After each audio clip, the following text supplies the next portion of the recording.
एक टंकारे पेट पूरा खाद्य प्रति मासर शेष सोमवार रे समस्त को दियाजिबो एक टंकारे पेट पूरा खाद्य स्वाभिमान सह एक टंका दियो आउ खाद्य मन इच्छा खाओ आउ एथिरे जहा आदाय हेबो सेही अर्थरे सहर रे थिबा बुला गाई गोरुंक पई खाद्य अणाजिबो। एभली प्रयास आरंभ करछि बालेश्वर जिल्लार अग्रणी युव अनुष्ठान बालेश्वर युव शक्ति।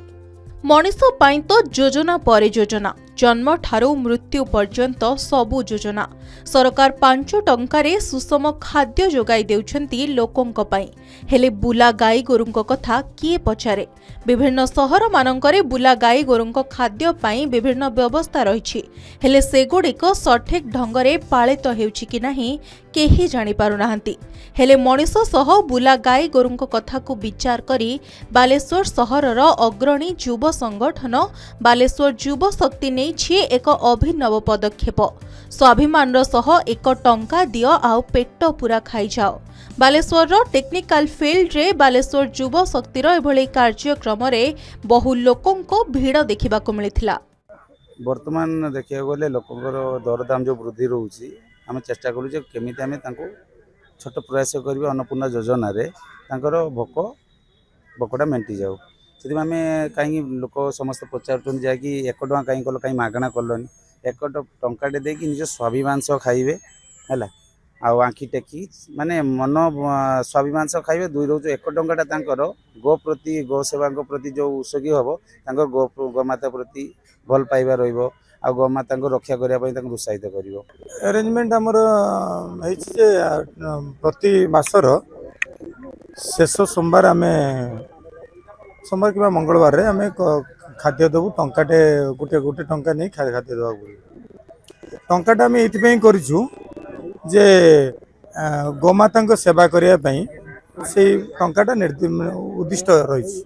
सहरर आवर्जना हटाइबा श्मशान सफेई नई तुठ सफेई वृक्षरोपण आदि कार्य सबु बेले निजकु नियोजित करी बेस प्रशंसा सृष्टि करिथिबा युव शक्तिर लोकंकु 1 टंकारे खाद्य जोगाइबा निहाती भाबे एक अनन्य पदक्षेप। बालेश्वर रे संगठनर 840 जन सदस्य रहिथिबा बेले समस्ते विभिन्न वृत्ति रे नियोजित अछंती।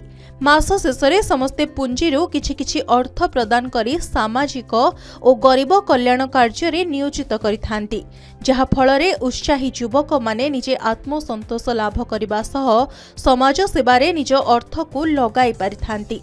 गोटिए पटे गरीब लोकटिए स्वाभिमान सह 1 टंकारे खाद्य खाई खुशी अनुभव करिथिबा बेले अन्य पटे संग्रहित अर्थरे बुला गाई गोरुंक पई खाद्य जोगाड़ करबाकू निष्पत्ति नेछि एही संगठन। भलो ना भलो एटा हम कहूँ भल गोटे कम कर टंके नाका नौ से टंके नाका भी नहीं से गाई सेवार लगा समाज गोटे बहुत बड़ दिग्दर्शन एटा बहुत सुंदर है गोमाता ये सब जिनस गोशाला को बोध हुए मुझे भावुँ दानार्थ हो। आगामी दिन में सहर तथा आखपाख अंचल मानकरे वृक्षरोपण तथा औषधीय वृक्षरोपण पई संगठन पक्षरु निष्पत्ति निया जायथिबा बेले सहर को स्वच्छ आवर्जना मुक्त और सबुजमय करबा पई जनसेवा को व्यापक कराजिबो बोली संगठन पक्षरु निष्पत्ति निया जायछि। बालेश्वर आशुतोष मल्लिक रिपोर्ट के न्यूज ओडिशा।